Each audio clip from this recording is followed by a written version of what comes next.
දැන් අපි බලමු කොහොමද අපි මේ Excel වලට data enter කරගන්නේ කියලා.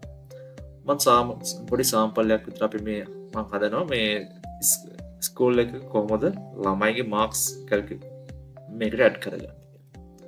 අපිට ඕනම එක්සාම්පල් එකක් මේකට ගන්න පුළුවන්. ඒක අරගෙන අපිට අවශ්‍ය දේවල් අපිට කැමති විදිහට ගන්න පුළුවන්. මම මෙතන ගන්නවා ඉස්සලාම මම මෙතන ටේබල් එකක් ඇඩ් කරගෙන ස්ටුඩන්ට් නේම්.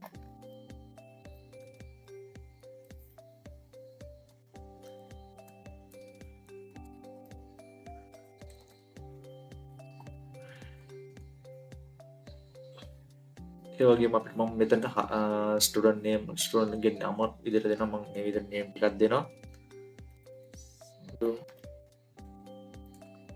කසුන් සුනිල් අමල් මේ විදිහට අපි 4 දෙනෙක්ගේ නම් ටිකක් දුන්නා. ඒ වගේම මම මෙතන දැන් දෙනවා සිංහල IT මෙතන ස්ටුඩන්ට් ලගේ මේ රිසර්ච් වල පොඩි මාක්ස් ටිකක් ගන්න. මම සබ්ජෙක්ට් තුනක් වගේ දා ගන්නවා. maths සිංහල IT maths අපිට මේ විදිහට අපිට එන්ටර් කරගන්න පුළුවන්. 65යි මේ වගේ එක එකනට ඕනම විදිහේ data ටිකක් අපිට මේක එන්ටර් කරගන්න පුළුවන්. අපිට අවශ්‍ය විදිහට structured විදිහට එහෙම නැත්නම් unstructured විදිහට මේ data එන්ටර් කරගන්න පුළුවන්. මේ විදිහට අපි data එන්ටර් කරගත්තට පස්සේ අපිට අවශ්‍ය නම් අපිට මේක save කරගන්න පුළුවන්. අපි ඊළඟට බලමු කොහොමද මේක save කරන්න කියලා. දැන් මම මේක data enter කරගෙන තියෙන අපිට තව ඕනම් අවශ්‍ය නම් මේක table එකක් විදිහට අපිට මේක තව ලස්සන කරගන්න පුළුවන්. මේකට අපිට ඕන අවශ්‍ය නම් board එකක් මේ විදිහට. දැන් මේක සාමාන්‍ය නිකන් table එකක් විදිහටම arrange කරගන්න පුළුවන්. අවශ්‍ය නම් මේක word වලට ඒ වගේ PowerPoint ඒ දේවල් වලට අපි අවශ්‍ය විදිහට copy කරගන්නත් පුළුවන් මේකෙන්. අපි කැමති තැනකට. දැන් මේක අපි copy කරගෙන control C ගහලා නැත්නම් right click කරලා copy කරලා අපිට අවශ්‍ය තැන මේක paste කරගන්න පුළුවන් මේ table එක. එහෙම නැත්නම් මේ එක sheet එක ගන්න අපි වෙන sheet එකකට මේ data ටික අරගෙන ගිහලා paste කරන්න පුළුවන්.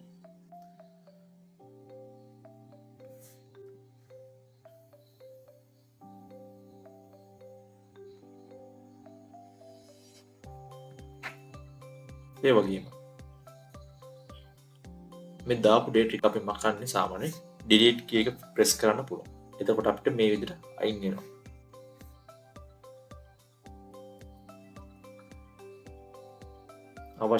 අවශ්‍ය නම් මේ table එකම අපි අයින් කරගන්න අවශ්‍ය select කරලා අපි delete කරමු.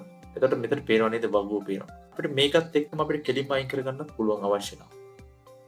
මේක සම්පූර්ණ select කරා මෙතන home tab එකේ මේ tabs වල පේනවා home tab එකට. home tab එකට කියලා පස්සේ මෙතන පේනවා clear කියලා icon එක.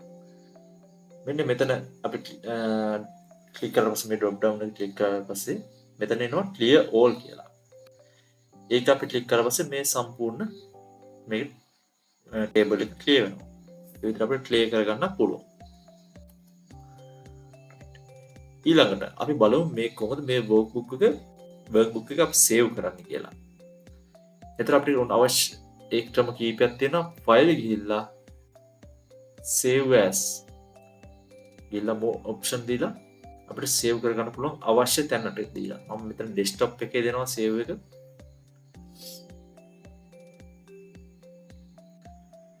desktop එකේ මම folder එකක් හදලා තියෙනවා excel කියලා. මම E1 කියලා මේක save කරනවා.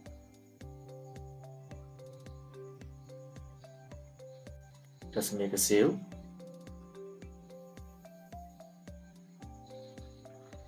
දැන් මේක save වෙලා තියෙනවා. මම මේක දැන් close කරගෙන මම එතනින් open කරගන්න පුළුවන් මට දැන්. මෙන්න මෙතන දැන් desktop එකේ මම මෙතන save කරේ.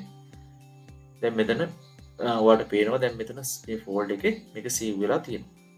අපිට පුළුවන් මේක දැන් open කරලා ඒ file එක open කරගන්න. දැන් මේ පේනවා ඔයාලට මේ දැන් මේක ඔයාලගේ මේකේ පෙන්නුම් කරනවා.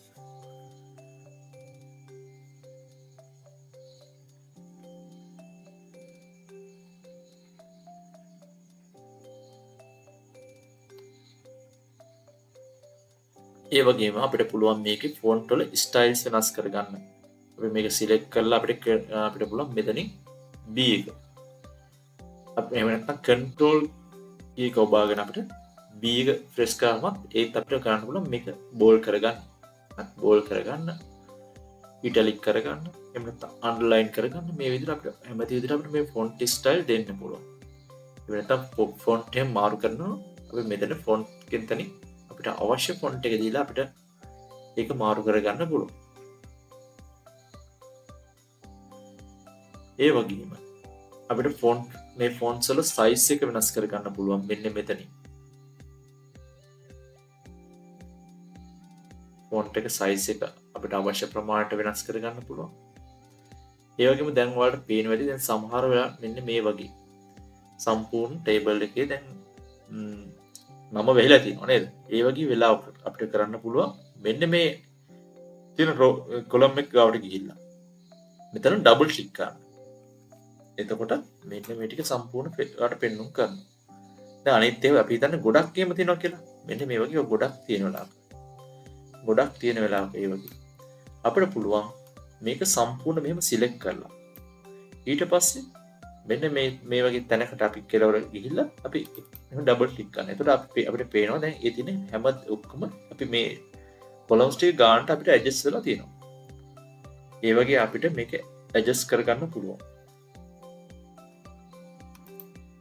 ඒ වගේ මේ අපිට ෆොන්ට්ස් වල කලර්ස් මාරු කරන්න පුළුවන්. මෙන්න මේ වගේ මෙතනින් අපිට මේ ෆොන්ට්ස් ටික සිලෙක්ට් කරලා ඊට පස්සේ මෙතන අපිට උඩ හෝම් ටැබ් මෙතන උඩ තියෙන හෝම් ටැබ් එකට ගිහිල්ලා මෙතන ඉංග්‍රීසි ඒ අකුර තියෙන්නේ. එතනින් අපිට අවශ්‍ය කලර් එක දීලා මේක අපිට කලර් එක චේන්ජ් කරගන්න පුළුවන්.